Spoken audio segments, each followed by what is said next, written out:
All right, let's talk about what's going on in Florida, what's going on in the Caribbean and Cuba. This was the scene overnight in Florida as Hurricane Ian destroyed the power grid, knocking out power to 2 million people. Watch this.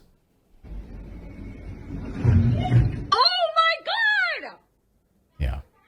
Anyone who's lived through a hurricane, when I lived in Florida, I lived through 3 of them. They crisscrossed right where I lived in Orlando and was without power on each of those occasions for 2 weeks at a time, with trees coming through the house and total destruction.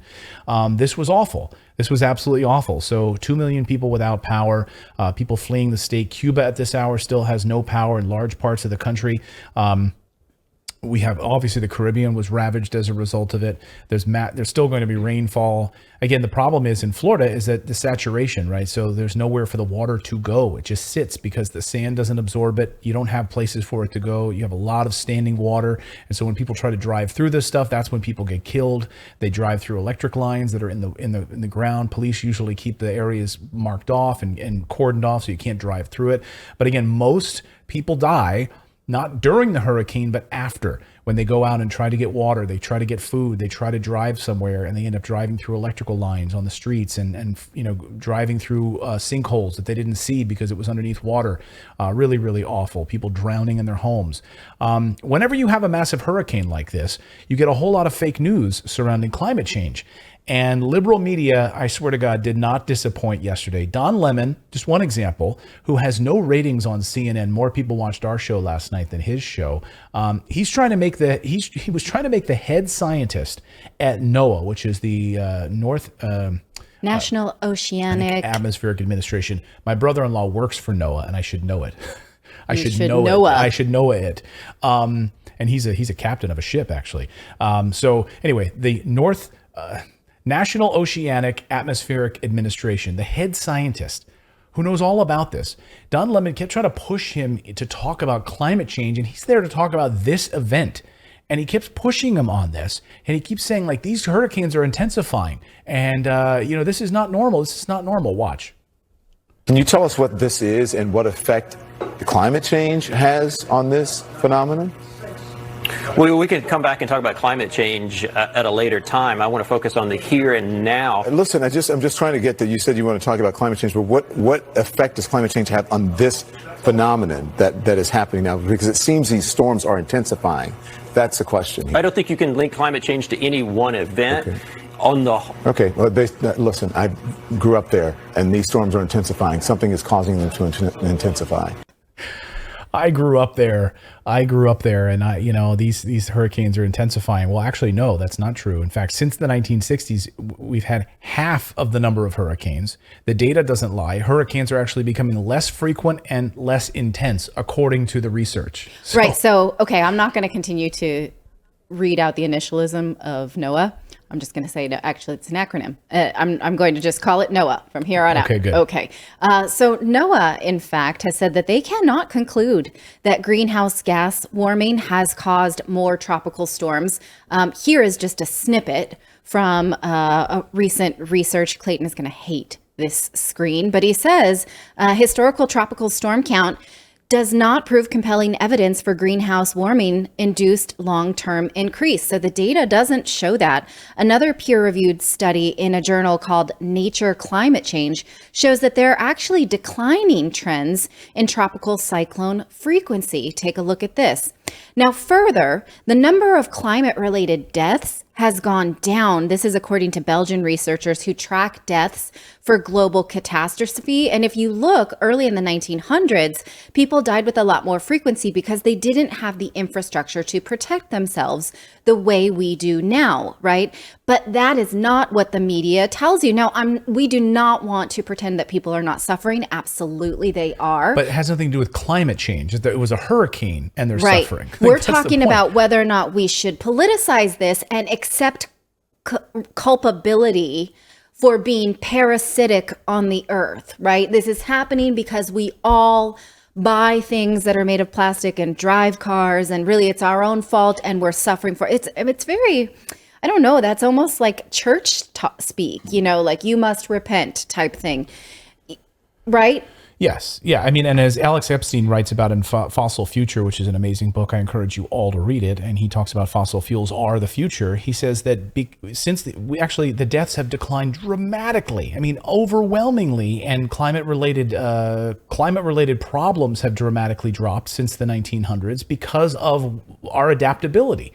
Right? The reason people don't die mostly from heat related incidents anymore, very few compared to how many people die from cold related incidents, is because we have air conditioning.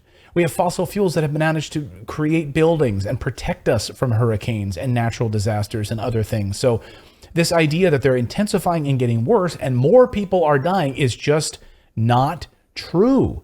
Well, I really subscribe to the whole humans are parasites type rhetoric, and you it must subscribe be, or subscribe. I did subscribe to it for a long time because of the media screaming about it and sort of my own need to protect my own kids.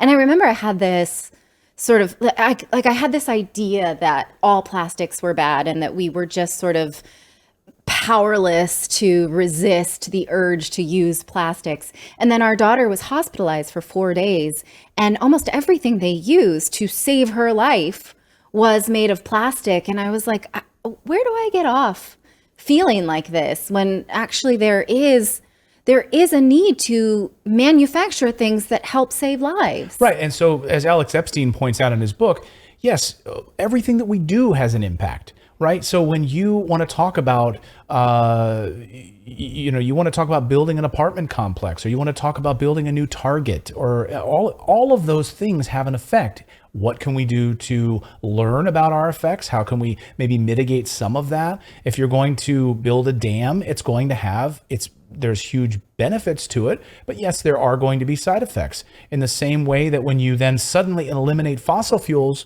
from your ability, your war chest to be able to use to power your society, people are going to die. People are going to go into famine. They're not going to have food. Hospitals will be shut down. Just look at Africa. You take away fossil fuels from these people and you tell them to start using solar, and you are going to have widespread chaos, which is already what's happening.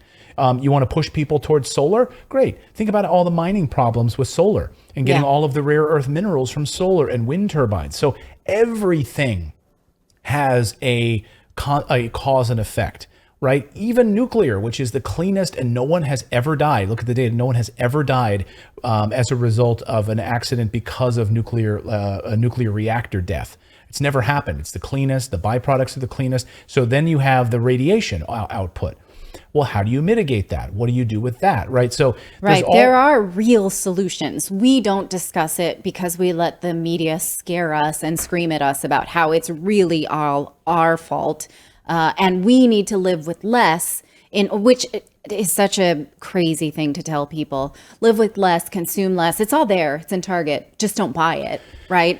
And then everything will change, when really there are real solutions that will, in fact, take power and money out of the people who are in charge right now. They don't really want to talk about those things. Well, Democrats didn't miss a beat yesterday, pushing for fundraising opportunities around this, saying that, hey, if you elect Democrats, hurricanes won't happen anymore, or they'll be mitigated because Democrats will be in power. We'll stop this. This was here's failed presidential candidate Amy Klobuchar on MSNBC's Morning Joe. Watch this. We just did something about climate change for the first time in decades. That's why we've got to win this as that hurricane bears down on Florida. We got to win in the midterms. Yeah, we got to win in the midterms, because if you elect us, then hurricanes won't bear down on Florida.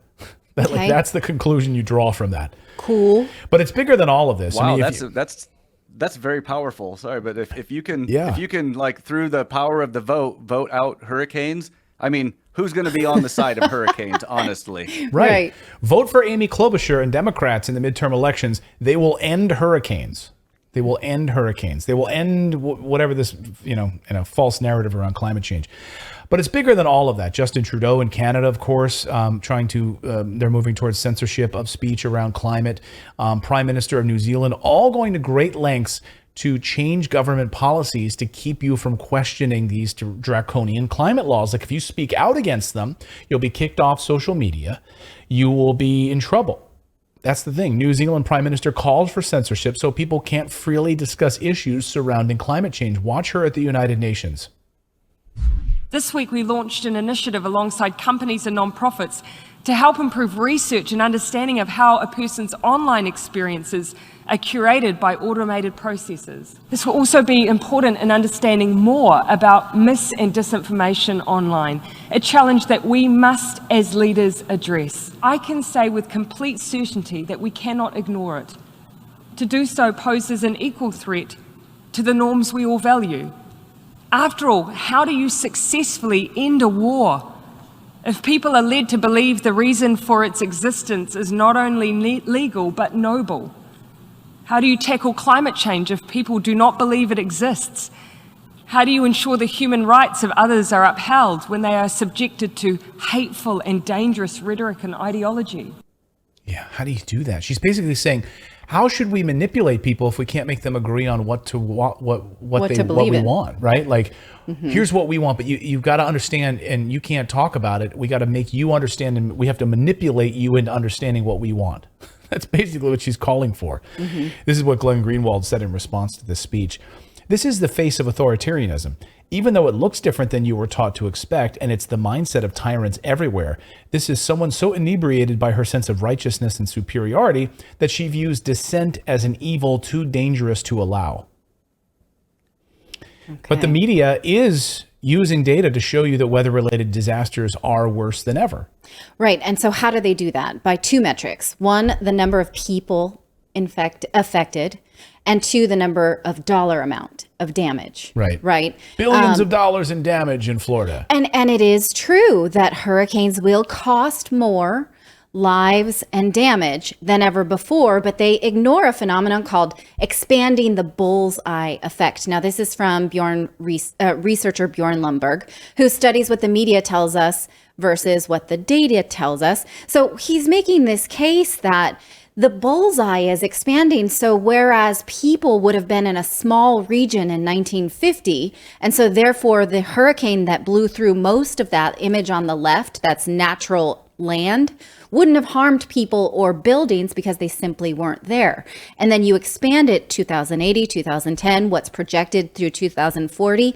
Of course, right? Does this affect more people than ever? Yes. Does it affect more infrastructure than ever? Yes, but because there are more there. We're using a moving target. In fact, he points out that a hurricane in Miami in 1940 would have wrecked 24,000 homes, which is bad, but the same storm this year would wreck over 1 million, and they are much more expensive homes.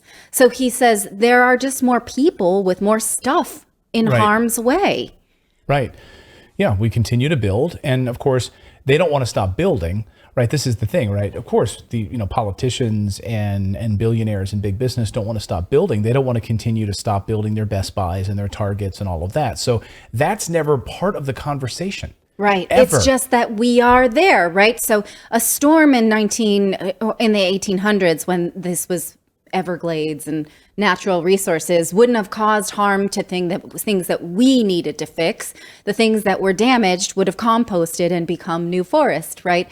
And so, in fact, researchers have predicted the scale of damage based on size of storm and the population that we have now, and have concluded that the worst of these storms would have been the ones that hit 100 years ago. If you take a look here, if we had not that graphic. Yes, that one. If we had the infrastructure in place and the people living in the regions now, the worst of these would have come around 1930, 1920s area.